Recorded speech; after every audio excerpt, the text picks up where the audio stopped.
What happens when one of Australia's most beloved young conservationists walks into what he believes will be a light, friendly morning talk show, only to be ambushed by a host clearly carrying a personal grudge? What unfolds next is one of the most uncomfortable, jaw-dropping live TV confrontations in recent memory.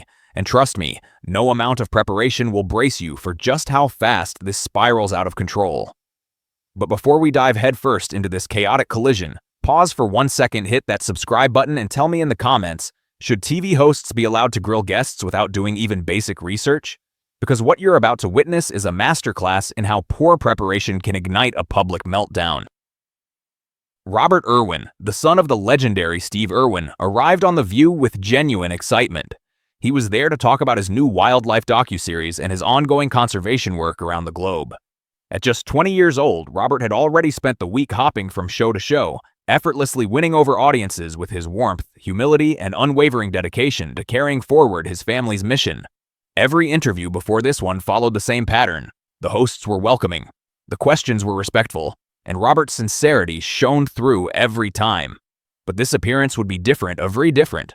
Because Joy Behar wasn't interested in another feel-good conversation. She had an agenda. The moment Robert stepped onto the stage, the atmosphere shifted. The usual warmth was replaced by a stiff, almost theatrical smile from Joy.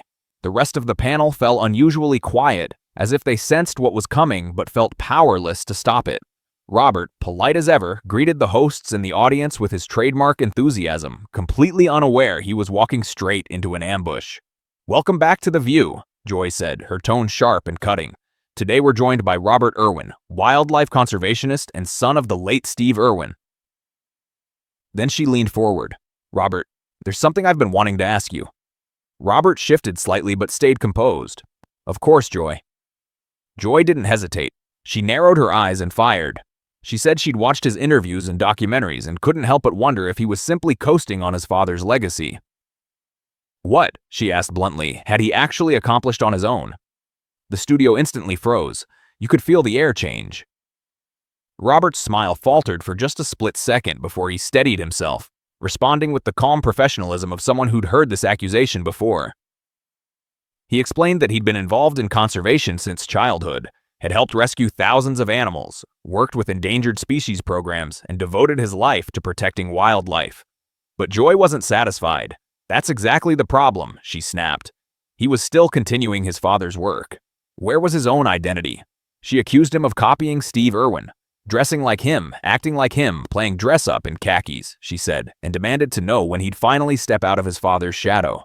The tension on the panel was unmistakable. Whoopi looked ready to step in, but Joy barreled forward. Robert took a slow breath, choosing his words carefully. He explained that conservation was never about ego or personal branding. It was about the mission. Whether he expanded existing work or launched new initiatives, the goal was always the same: protecting wildlife. Joy scoffed. She rolled her eyes. She dismissed his response as convenient and then delivered a line that cut deep. She accused him of being afraid to step out on his own because he might not measure up. Then she went further, telling the 20-year-old it was time to grow up instead of running around with animals.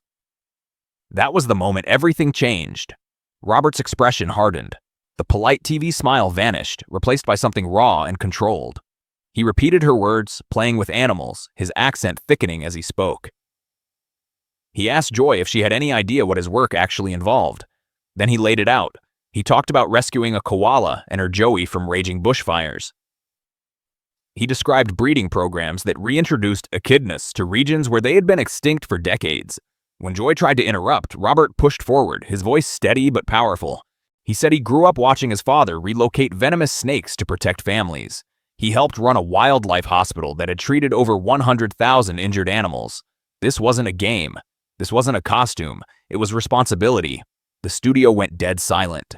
But Joy misread the moment and pushed even harder. She dismissed his passion as emotion and doubled down, saying facts mattered. She claimed his fame existed only because of his last name. Without it, she said, he'd just be another kid pretending to be a zookeeper. Maybe, she suggested, it was time for him to find a real job. Robert went completely still.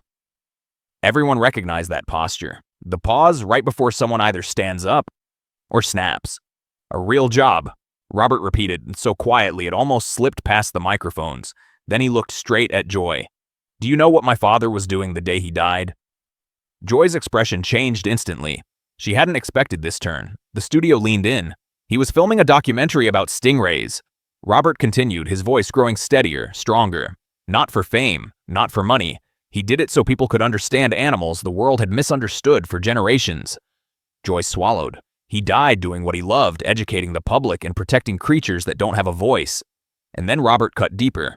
"You want to talk about real careers?" he said. "My dad could have made millions turning Australia Zoo into a theme park. He could have chased cheap ratings and easy money. Instead, he chose conservation and education, and I'm proud to continue that work." For the first time, Joy looked truly rattled. Robert leaned forward. "Every single day I work to honor that legacy, not because I'm riding coattails, but because the work matters. Species are disappearing while we sit here debating. Animals are dying while you make jokes about khakis."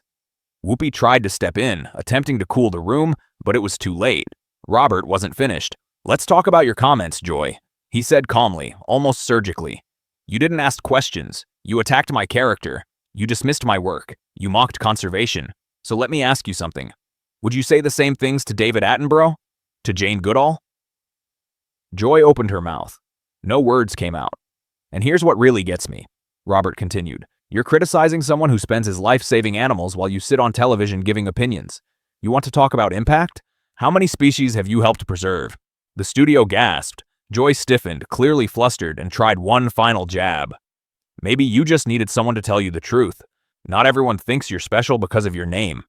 That was the breaking point. Robert stood up instantly. "Special because of my name," he repeated, his voice calm but ice cold. "Do you have any idea what that name actually means?" He stood tall, unshakable. "It means waking up before sunrise to care for animals. It means learning crocodile behavior as a child. It means carrying a world-changing responsibility on your shoulders." Joy tried to regain control. "Robert, sit down." "I'm not sitting down," he snapped. "You ambushed me. You belittled my work. You insulted my father. And now you're asking for respect?" Off camera, security shifted uneasily. "You want respect? Do your research. Ask better questions. Learn the difference between entertainment and meaningful work." Robert unclipped his microphone. "I came here to talk about endangered species and conservation," he said. "Instead, you turned this into a personal attack for ratings. So thank you for reminding me why I do this work, why my father did this work, and why conservation matters more than anything happening at this table." He placed the microphone down and looked straight into the camera. "If you actually care about wildlife," he said, "go look up the work we're doing at Australia Zoo, because unlike some people, we're trying to make the world better." And with that, Robert Irwin walked off the set. Joy Behar sat frozen. The panel was speechless. The audience didn't move. Millions watching at home couldn't believe what they'd just seen. The camera lingered on Joy long enough for the shock to fully register. Then the show abruptly cut to commercial. Robert Irwin didn't just defend himself that day. He defended conservation. He defended his father. And he defended every creature that can't speak for itself. So now I want to hear from you. Was Robert justified? Did Joy cross the line? Drop your thoughts in the comments and make sure you subscribe for more unbelievable, unfiltered TV moments like this.